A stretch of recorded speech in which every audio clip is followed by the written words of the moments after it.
e nos conduz à vida eterna. Queridos irmãos e irmãs, a messe é grande, mas os operários são poucos. Foi a frase que Jesus dissera aos 72 discípulos que lhe enviaram.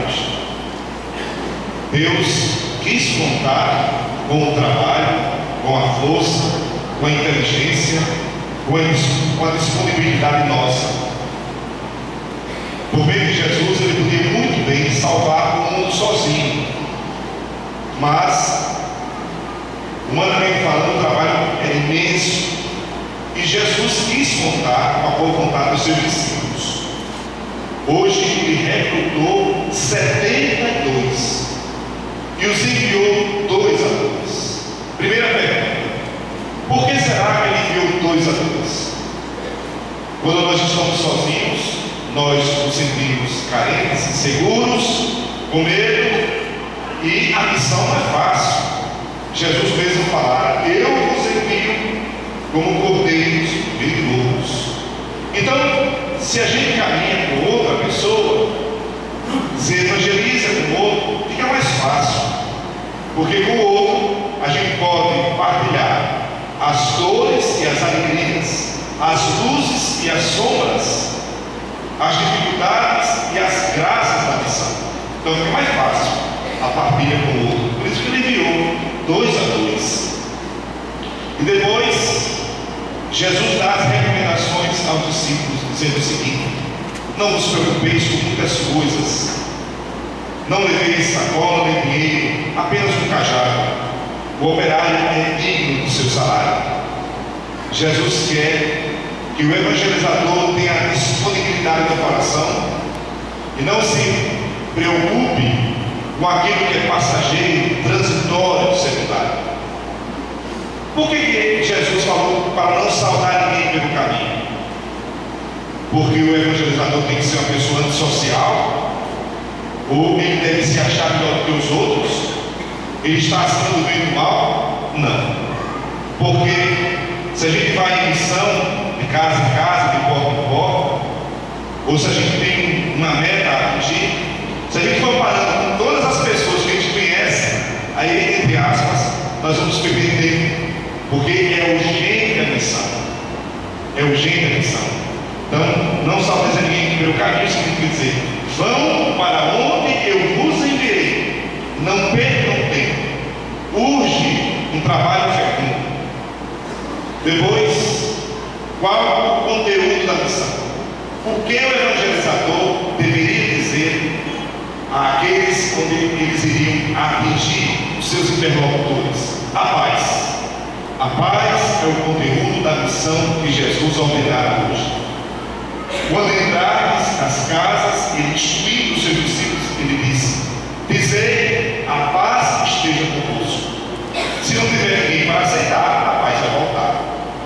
Aqui, Jesus está mostrando que em algumas casas eles receberão portas na cara, janelas fechadas, encontrarão corações fechados, e pode ser que a semente não encontre o terreno fértil, para exatamente florescer e dar frutos. Jesus está recomendando os discípulos e ao mesmo tempo mostrando as vicissitudes, as dificuldades que eles irão ter pela frente. Eles são frágeis, mas Jesus se compromete em capacitá-los para a missão. Bom, outrora Jesus enviara 72 e eles voltaram felizes e satisfeitos. E a messe continua grande hoje, o trabalho pastoral continua grande hoje. Existem muitas pessoas querendo Deus, existem muitas pessoas com sede de Deus ainda hoje. Sim, claro. Primeiro nós somos chamados a ter sede de Deus. Quando a gente tem sede, deve ir ao lugar, à fonte verdadeira, e essa fonte é Deus. Então, a igreja hoje, que ela tem como missão pregar o reino, anunciar o reino, continua fazendo aquilo que Jesus fizera e proclamando aquilo que Jesus proclamara. A messe é grande, os operários são poucos. Podemos até parafrasear: a messe é grande, já tem muita gente evangelizando, mas às vezes falta um pouquinho mais de boa vontade da gente. e comigo, nós precisamos sempre pedir ao Espírito Santo que nos dê um novo elan, muita vontade e coragem para evangelizar, porque a nossa tendência é vivermos no individualismo. Às vezes nós somos anestesiados pelo individualismo e cada um vive da sua vida, e o que nós escutamos aqui durante a Santa Missa a gente esquece durante a semana, e às vezes alguma pessoa do nosso trabalho ou na família precisaria de uma palavrinha que a gente escutou aqui, porque o Espírito Santo sussurrou em nosso ouvido, e a gente às vezes perde a graça, não anuncia, ou por vergonha, ou por respeito humano, ou por indiferença, ou porque a nossa consciência fica anestesiada. Qual o lugar que nós devemos evangelizar? Todos os lugares. Em primeiro lugar, nós precisamos escutar a palavra. Segundo, a família. Terceiro, o trabalho, ou o espaço, ou o lugar onde atuamos. A palavra precisa ser disseminada e estendida. A vinha do Senhor é o mundo. A igreja do Senhor, o rebanho do Senhor, somos cada um de nós que precisamos sempre ouvir a palavra. O mundo está fragmentado, cheio de tanta coisa, é plural o mundo, mas existe muita sede de Deus. Se não houver quem pregue, se não houver quem anuncie, como teremos um mundo melhor? Qual foi o conteúdo da missão que Jesus ensinava aos discípulos? A paz. E hoje, claro, a paz é um valor universal que deverá ser anunciado sempre. A paz. A paz que não implica individualismo, ou ao mesmo tempo uma ataraxia, ou a gente olhando para o céu e deixando o mundo cair sobre nós. Não é isso a paz. A paz que Jesus prega, uma paz inquieta. Só haverá paz quando as pessoas tiverem o mínimo para sobreviver. Só haverá paz quando nós soubermos respeitarmos mais o outro, convivermos com o diferente.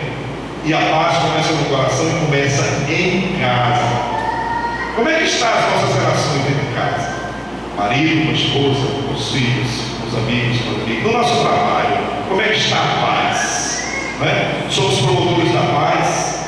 Como é que eu estou vivendo este valor do Evangelho? Ou existe uma guerrilha onde eu estou? Ou sou, na verdade, instrumento de guerra, de desagregação onde eu atuo? Quais outros valores interessantes para que nós possamos anunciar o mundo? Para não falar muito, mais dois. A esperança. O cristão se diferencia dos outros exatamente porque nós não podemos pedir a nossa esperança. A nossa esperança está no nome do Senhor. E nós precisamos sempre pedir a Ele: Senhor, a messe grande dos operários são poucos, então envia sangue novo para as veias da tua igreja. Envia operários novos para as veias da tua igreja, para que a igreja não pare de anunciar.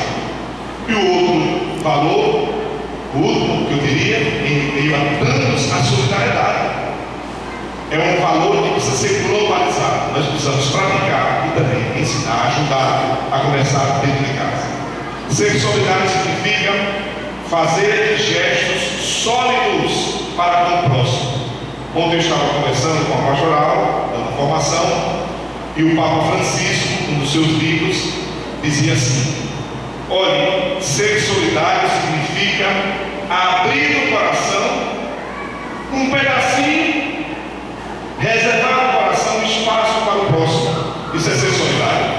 Então esse sentimento, independente de credo ou de religião, ele deve ser globalizado. O sentimento da solidariedade transcende as siglas partidárias com as siglas de religião. Ser solidário é lembrar do outro, é sair de si e quebrar o egoísmo. Saiamos desse mundo anestesiado, individualista. Lembremos que nós somos colocados no mundo para os outros, para transmitir a paz, a esperança e a solidariedade entre nós. A messe é grande, os operários são poucos. Talvez tenhamos muitos operários hoje, mas falta um pouquinho mais de boa vontade e sensibilidade da nossa parte. Louvado seja nosso Senhor Jesus Cristo.